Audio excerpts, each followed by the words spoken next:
지난 20세기에 미국과 유럽에서 새롭게 제시된 상황신학이라는 그러한 신학적인 장르가 생겨났습니다. 상황신학, 그것은 더 정확히 말하면 상황윤리 신학이라는 말입니다. 이 상황신학의 개념은 성경을 그 시대의 상황과 형편에 맞춰서 재해석해야 된다라고 주장하는 것이 바로 상황신학입니다. 이게 이제 20세기 중후반에 걸쳐서 이제 신학기에 등장을 해서요. 저는 신학교 다닐 때 이런 말을 들어본 적이 없었습니다. 그런데 이것이 이제 21세기 들어서 지금 한국 교회에 아주 광범위하게 이 상황신학이 퍼져서 일상화가 되고 말았습니다. 여러분들은 상황신학? 그런 게 다 있어? 여러분들은 전혀 들어본 적이 없죠, 그죠? 근데 아까 말씀드렸죠. 상황신학이라는 것은 성경을 성경 그대로 믿지 말고 성경을 믿되 그 시대의 상황과 형편에 맞춰서 재해석해서 믿자. 이게 상황신학입니다. 예를 들어 남미의 해방신학, 이것이 상황신학에 맞춰서 확립이 된 겁니다. 또 흑인 해방신학, 이것도 마찬가지예요. 그런가 하면은 우리나라에 열풍을 불었던 민중신학, 그러니까 노동자 그들을 갖다가 구원해야 된다. 그게 바로 민중신학입니다.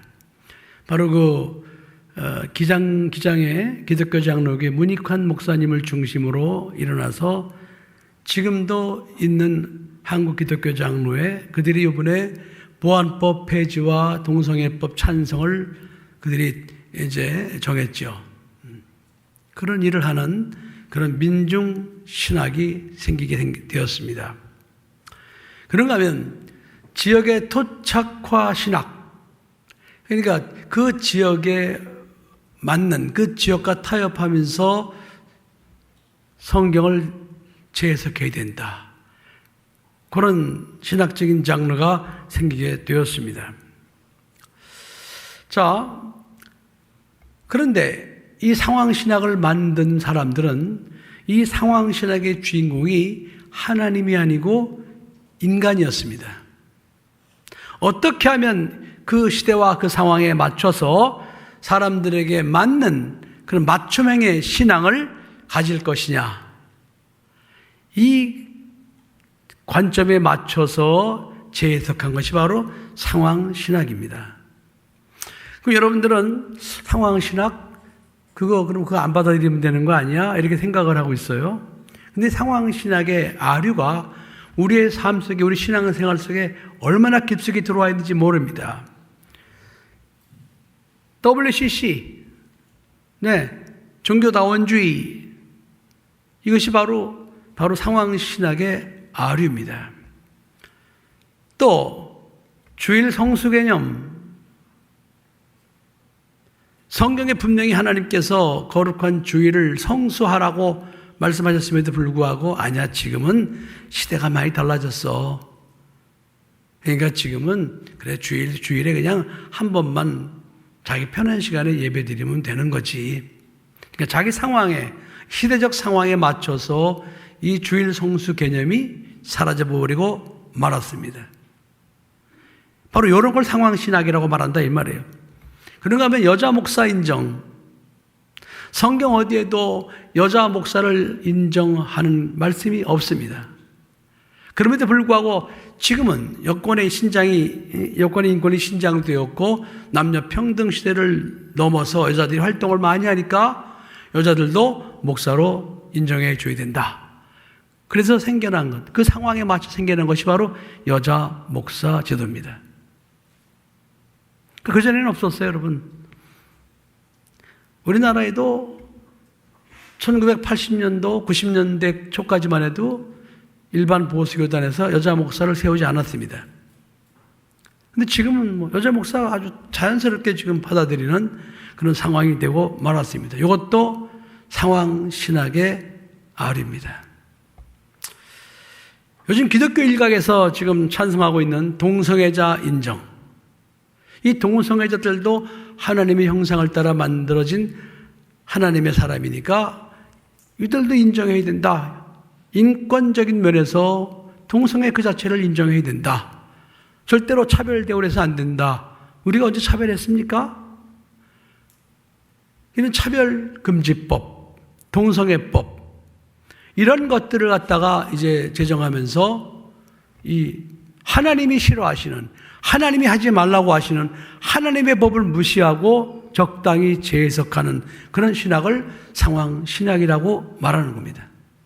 자, 이제 들어보니까 우리 기독교 안에 많이 들어와 있죠? 상황신학이. 그죠?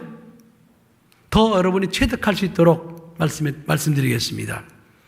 지금 우리나라뿐이 아니라 전 세계적으로 코로나가 지금 창궐하고 있습니다. 그랬더니 방역당국에서 공권력을 이용해서 지금 교회 하나님께 드리는 예배를 자기 마음대로 좌지우지하고 있습니다. 10%, 20% 비대면 이런 식으로 지금 법으로 제재를 가하고 있습니다.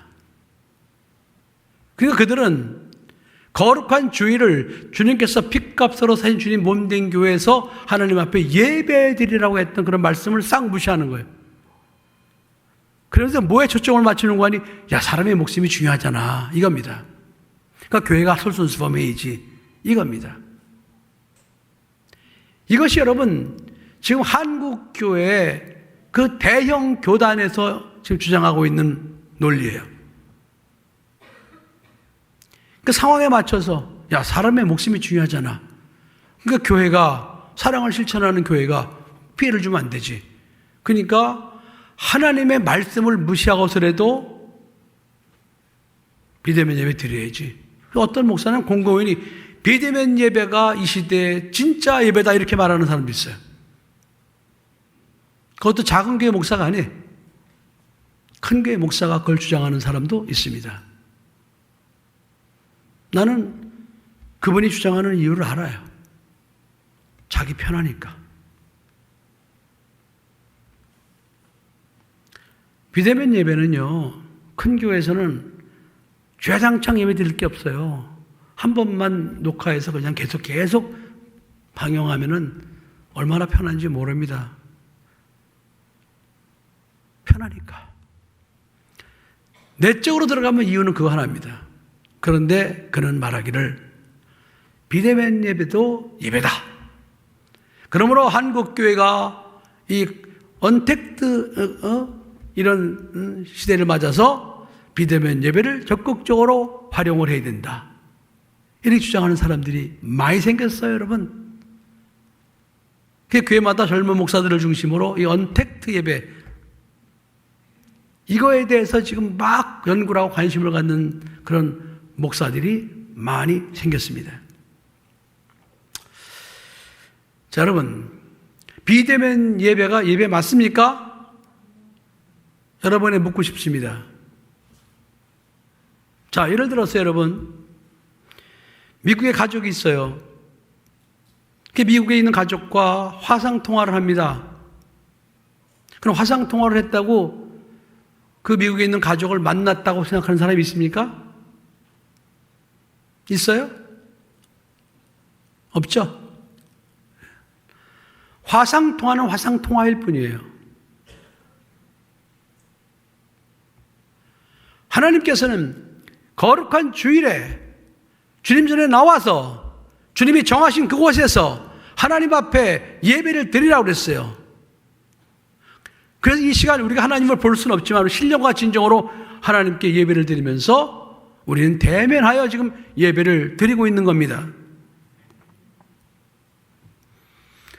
어떤 사람이 자기에게 은혜를 베푼 은사를 찾아가면서 선물을 가져가려다 깜빡 잊고 선물을 준비하지 못했어요. 그래서 그 은사에게 가서 선생님, 제가 참 고마워서 선물을 준비하려고 그랬는데 제가 깜빡 잊고 제가 준비를 못했습니다. 그래 제 마음만 받아주세요. 그렇게 얘기하니까 또 은사가 또 그래 알았어. 내가 받은 걸로 하지. 이렇게 말할 수 있어요. 그죠? 받은 걸로 하지. 그러면은 받은 걸로 하지 그런 말을 하는 사람이나 듣는 사람이나 선물을 받았습니까? 선물을 드렸습니까? 아니죠. 그럼 비대면 예배는 예배가 아니에요. 이건 언어에도 없는 거예요. 이건 성립이 되지 않는 말이에요. 게다가 예배는 하나님의 지어하신 명령입니다. 계명이에요. 그런데 하나님의 계명, 야 이거 지금 상황이 어떤 상황이냐. 지금 코로나가 창궐하고 있는 이런 상황인데 이 상황에 맞춰서 우리가 해야지.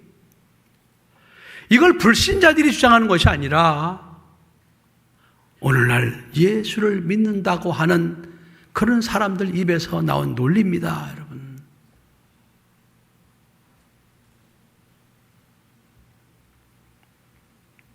이런 사람들은 천국을 믿지 않아요.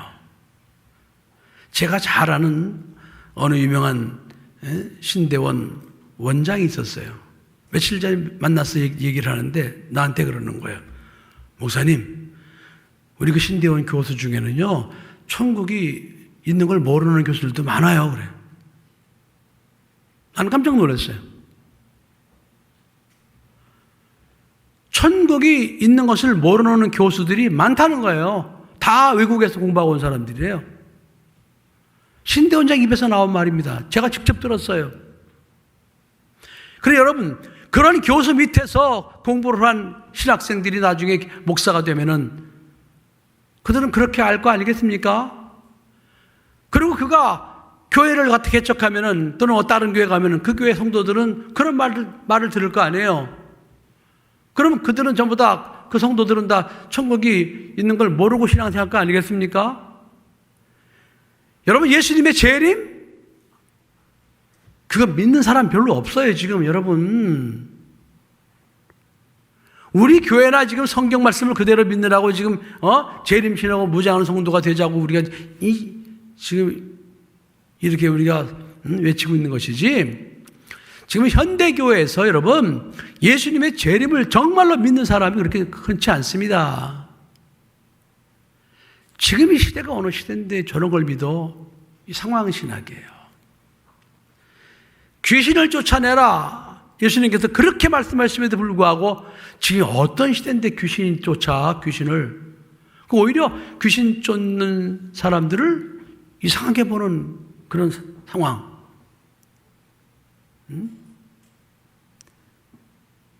아픈 사람에게 손 얹어 기도하면은 야 지금 시대가 어떤 상황인데 의사들이 있잖아. 의사가 할 일을 왜 목사들이 하려고 그래? 그거 무면의 의료야. 이런 상황 논리를 펴서 교회에서 성도들이 아파도 안수 한번 해주지 않는 그것을 정당화하는 교회들이 얼마나 많은 줄 아십니까?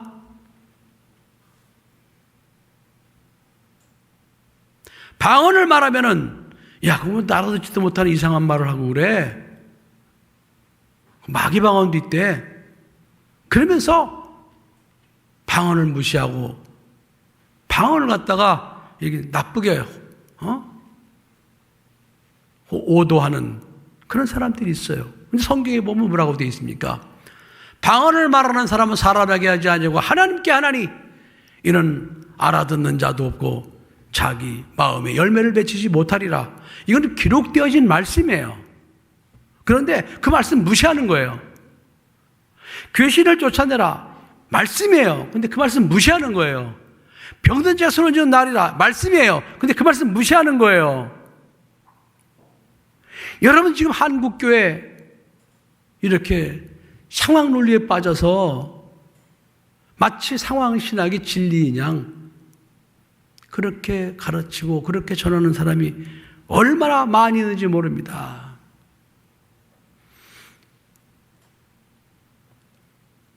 아니 코로나가 무섭다고 하나님께 드리는 예배를 드리지 말아야 된다고요?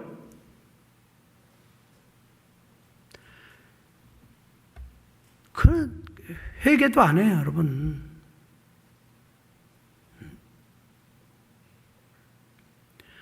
하나님 두려운지 몰라요. 이 상황신학은 마귀의 신학입니다. 마귀가 만들어 놓은 거예요. 그런데 이것이 이미 다 들어와 있어. 아까도 말씀드렸지만 여러분, 주일 성수, 지금 주일을 갖다 저녁 예배까지 온전히 성수하는 사람이 몇 대입니까? 다 인간들의 편의주의로 다 자기 상황에 맞춰서 지금 하나님 말씀을 무시하고 그러고 살아가는 게 오늘날 한국교회, 아니 세계교회의 모습일 수도 있습니다. 여러분, 끝까지 하나님의 말씀을 지키는 자가 결국 믿음에 성공하게 되어 있습니다. 왜 좁은 문으로 들어가라고 하셨겠습니까? 넓은 문으로 들어가는 사람들이 많다고 그랬어요. 그런데 예수님께서는 너희는 좁은 문으로 들어가라고 그랬어요. 그 문으로 들어가면 거기는 좁고 협착하여 찾는 이가 적다고 그랬습니다. 하나님의 말씀을 따라 사는 좁은 문으로 들어가는 여러분 되시기 바랍니다. 하나님은 영으로서 영원하신 분이에요. 그 하나님께서 우리에게 당신의 뜻을, 당신의 말씀을 우리에게 주셨으니 그게 바로 영이란 말이죠. 영은 변함이 없어요.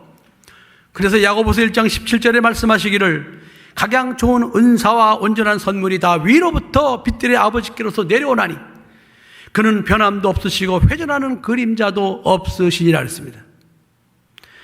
하나님은 변함도 없으시고 회전하는 그림자조차도 없으시다는 거예요. 베드로전서 1장 23절로 25절에 너희가 거듭난 것은 썩어질 씨로 된 것이 아니요 썩지 아니할 씨로 된 것이니 하나님의 살아있고 항상 있는 말씀으로 되었느니라. 그러므로 모든 육체는 풀과 같고 그 모든 영광이 풀의 꽃과 같으니 풀은 마르고 꽃은 떨어지되 오직 주의 말씀은 세세토록 있도다 하였으니 너희에게 전하니 복음이 곧 이 말씀이니라 그랬습니다. 하나님은 영원하신 분이에요. 하나님의 말씀은 영원해요. 그런데 인간들이 그 영원하신 하나님의 말씀을 자기 멋대로 자기 상황에 맞춰서 말씀을 변경시키는 것은 이것은 마귀의 괴계입니다. 우리는 끝까지 말씀을 지키는, 말씀을 기준으로 살아가는 하나님께서 기뻐하시는 믿음의 성도가 되어야 됩니다. 오늘 예수님께서 하신 본문 말씀, 이 말씀은요, 여러분, 오늘날 목회자들이 이 본문의 말씀 가지고 설교를 안 합니다. 왜 그런 거 아니? 가정 파괴범으로 몰릴까봐. 안 해요. 피해가는 거예요. 자, 한번 우리 오늘 마태복음 12장 46절 50절을 한번 보시겠습니다. 다 같이 합독하시겠습니다. 시작. 예수께서 무리에게 말씀하실 때 그 모친과 동생들이 예수께 말하라고 밖에 섰더니 한 사람이 예수께 여짜오되 보소서 당신의 모친과 동생들이 당신께 말하라고 밖에 섰나이다 하니 말하던 사람에게 대답하여 가라사대 누가 내 모친이며 내 동생들이냐 하시고 손을 내밀어 제자들을 가리켜 가라사대 나의 모친과 나의 동생들을 보라. 누구든지 하늘에 계신 내 아버지의 뜻대로 하는 자가 내 형제요 자매요 모친이니라 하시더라. 아멘. 근데 사람들이 그랬어요. 여기 네 어미가 있고 네 형제 자매가 있지 않느냐. 그랬더니 예수님께서 말씀하시기를 누가 내 어미고 누가 내 형제냐. 그러면서 제자들 가르쳤습니다. 이들처럼 내 아버지의 뜻대로 행하는 자라야 나의 어미고 나의 형제니라 그랬습니다.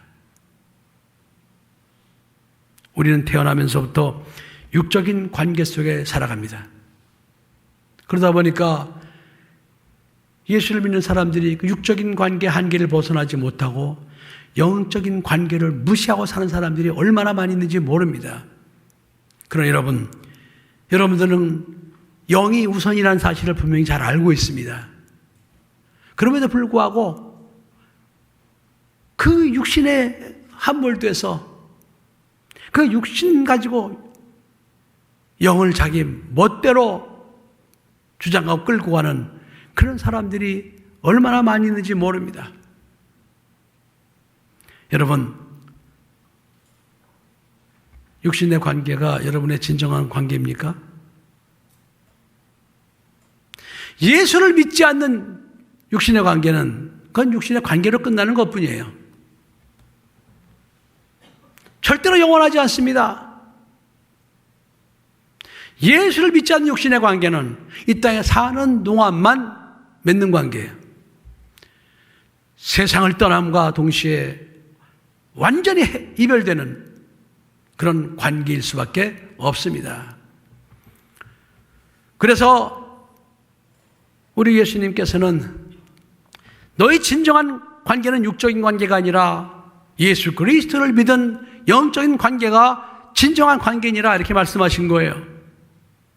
영원한 관계, 영원히 함께하는 관계, 예수를 믿어서 하나가 된 그런 가족 관계가 진짜 가족이라는 거예요. 그러므로 여러분들은 그런 사실을 먼저 믿고 있어야 됩니다. 그 여러분들이 맺고 있던 육적인 관계를 어떻게 해서든지 예수를 믿게 해서 영적인 관계로 변화를 시켜야 되는 겁니다. 영적인 관계, 그게 진정으로 하나님이 원하시는 관계입니다. 그런데 많은 사람들이 그걸 혼돈하고 있어요. 그래서 믿지 않는 육적인 관계를 갖다 치중하다 보니까 육적인 관계에 의해서 신앙도 버리고 교회도 막 마음대로 옮기고 이리저리 흔들리는 그런 안타까운 사람들이 얼마나 많이 있는지 모릅니다. 제가 금요 심야기도에 잠깐 언급했어요. 여러분이 믿지 않는 자녀를 구원하기 원합니다. 여러분 믿지 않는 남편을 구원하기 원합니다.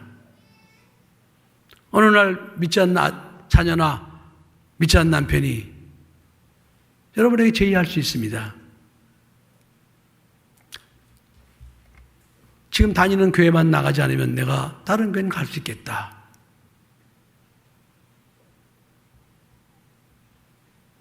그러면 여러분들은 그 가족을 구원할 욕심에 그동안 여러분들이 구원받고 신앙으로 양육됐던 그 교회를 허신짝 버리고 가버립니다. 그 끝은 어떻게 되겠습니까? 그건 멸망입니다. 여러분 육신의 가족이 그렇게 얘기할 때는 물어봐야 돼요. 왜 내가 다니는 교회를 너는 그렇게 싫어하니? 물어봐야 되는 거예요. 물어봐서 그 이유가 합당하면은 그 믿지 않는 가족의 말 따라 가도 뭐 어쩔 수 없어요. 그러나 그냥 나 그 교회는 이렇게 왠지 싫어요. 그런 말도 되지 않는 마귀의 속삭임을 듣고 만일에 그 믿지 않는 가족이 하자는 대로 따라가게 되면 결국은 멸망입니다. 왜? 믿지 않는 가족은 누구에 속했죠? 네, 마귀에게 속했습니다. 요한일서 5장 19절에 말씀하시기를 예수 믿는 사람들은 하나님께 속했고 예수 믿지 않는 자들은 모두가 악한 자, 마귀에게 속했다라고 단정하고 있습니다. 예수를 믿지 않는 사람들은 다 마귀에게 속했어요. 그들은 다 마귀의 조종을 받는 거예요. 예수를 안 믿게 할 수는 없으니까 일단 말씀대로 살려고 하고 말씀대로 믿으려고 하는 그 교회를 나오라는 거예요. 이게 마귀의 괴계입니다. 여러분 절대로 속으면 안 됩니다. 여러분 저에 대해서 알 만큼 알 것입니다. 저는 성도 하나가 더 있고 없고 거기에 목숨 거는 사람이 아닙니다. 그러나 여러분들이 마귀에 속지 않고 끝까지 예수님 재림하시는 그날까지 끝까지 여러분들이 믿음에 성공하게 하기 위해서 오늘 기록되지 이 말씀을 말씀 그대로 저는 전하고 있는 겁니다. 제 생각을 전하는 게 아니에요. 예수님께서 하신 말씀을 그냥 그대로 전하고 있는 겁니다. 우리가 마태복음 10장 34절로 39절을 한번 보시겠습니다. 마태복음 10장 34절로 39절 말씀입니다. 한 절씩 교독하시겠습니다. 내가 세상에 화평을 주러 온 줄로 생각지 말라. 화평이 아니요 검을 주러 왔노라.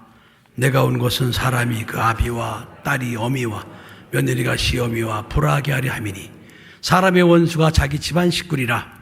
아비나 어미를 나보다 더 사랑하는 자는 내게 합당치 아니하고 아들이나 딸을 나보다 더 사랑하는 자도 내게 합당치 아니하고 또 자기 십자가를 지고 나를 쫓지 않는 자도 내게 합당치 아니하리라. 자기 목숨을 얻는 자는 잃을 것이요 나를 위하여 자기 목숨을 잃는 자는 얻으리라. 아멘. 예수님의 말씀이에요.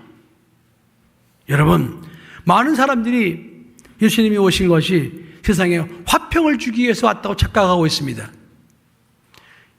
그러나 예수님은 그렇게 말씀하지 않았습니다. 내가 오는 것은 너에게 검을 주려 함이라 했습니다. 칼을 주겠다는 거예요. 여러분, 칼은 뭐 할 때 필요한 겁니까? 사람 죽일 때? 그거 아니에요. 칼은 전쟁할 때 필요한 무기입니다. 다시 말하면은 영적 전쟁을 하기 위해서 내가 왔다는 거예요. 그래서 검을 주겠다는 거예요. 영적 전쟁. 여러분들이 육신에 묻혀서 그 떨어버리지 못하는 육신의 관계가 예수님께서 말씀하시기를 집안 식구가 원수라는 거예요. 여러분, 지금 제가 제 말하는 것이 아닙니다. 집안 식구가 원수라는 거예요.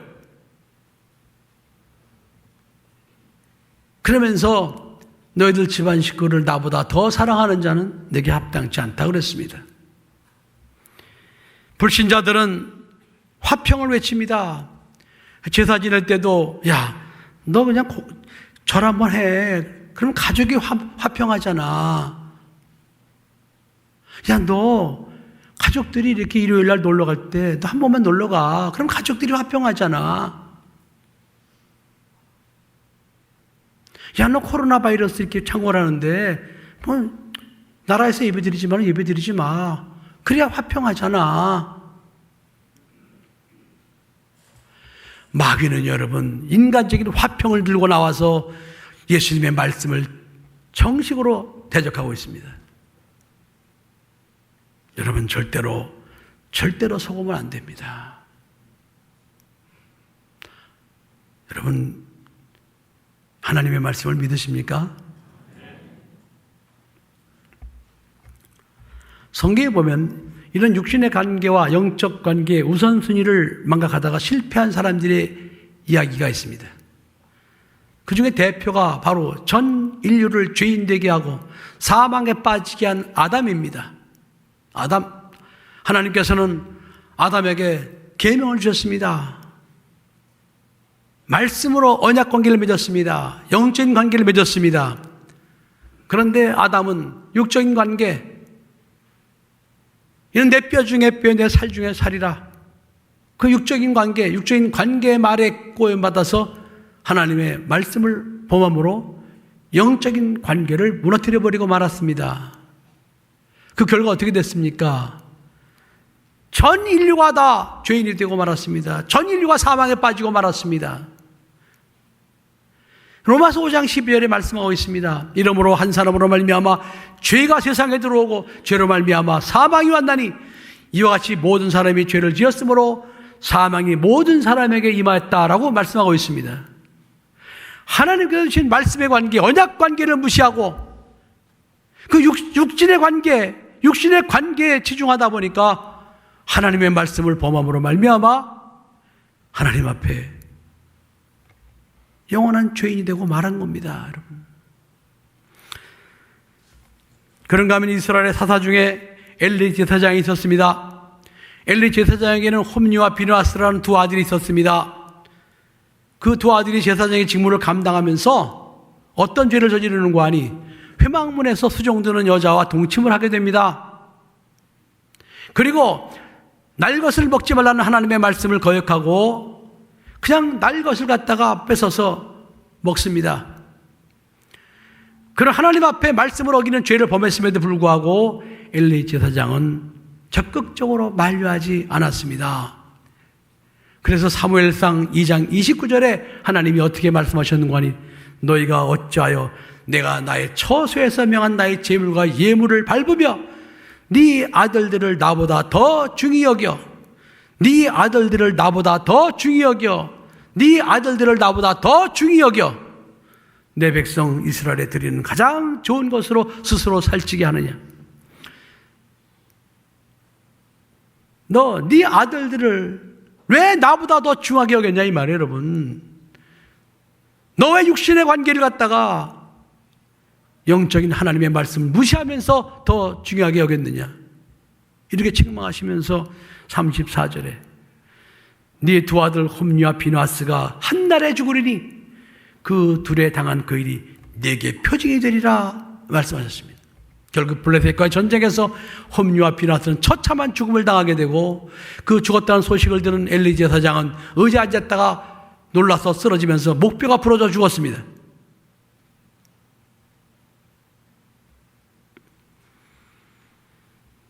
사랑하는 성도 여러분, 지금 우리는 믿음을 지키기 아주 어려운 시대를 살아가고 있습니다. 이 믿음을 지키기 어려운 시대를 살아가면 살아갈수록 우리는 지금 어디에 치중을 해야 되느냐? 영원토록 변함없으신 하나님의 말씀에 치중을 해야 됩니다. 하나님 말씀을 지켜야 됩니다. 하나님 말씀에 순종해야 됩니다. 여러분들이 하나님 말씀에 치중하지 않으면 마귀는 금방 여러분들을 미혹해서 여러분들을 넘어뜨리고 쓰러뜨리게 될 수도 있습니다. 여러분 절대로 사람의 말을 듣지 마시기 바랍니다. 하나님의 말씀을 듣기 바랍니다. 하나님의 말씀은 진리입니다. 하나님의 말씀만이 여러분을 살립니다.